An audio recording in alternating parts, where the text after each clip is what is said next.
Here we are, Mike from Custom Cruisers. You can see here we've got a T124. This is a big F-off S&S motor.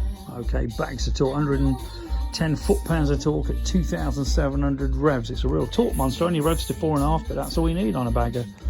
We're just doing all the primaries, new stator, new alternator. Thinking about putting a primary belt in there, but never had any problem with the Pro Clutch and the stock system.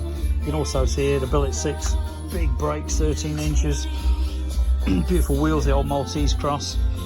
And as you can see here, the heart of this thing, this monstrous S&S T124 TUV approved engine, gives you masses of torque at the bottom end.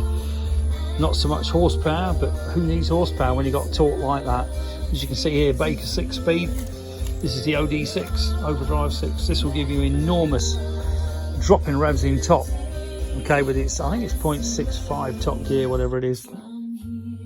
But we're just fitting a valve ride in here, as you can see. And then we're going to fit one on the front. And with that, we've got an upgraded Drag Specialties front mount as well. Should keep this beast in check, because they don't half vibrate about, as you know, anyone who's got a bagger. If you're interested in any serious upgrades, give us a bell.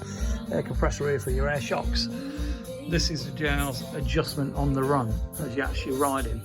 So if you're interested in any mega upgrades, EFI to carb is another speciality that we do. If you're interested, convert your bagger from EFI to carb. Personally, I love this VFI system from S&S because it's very reliable, bomb-proof, anti-knock, you name it, it does it. It does exactly what it says on the tin.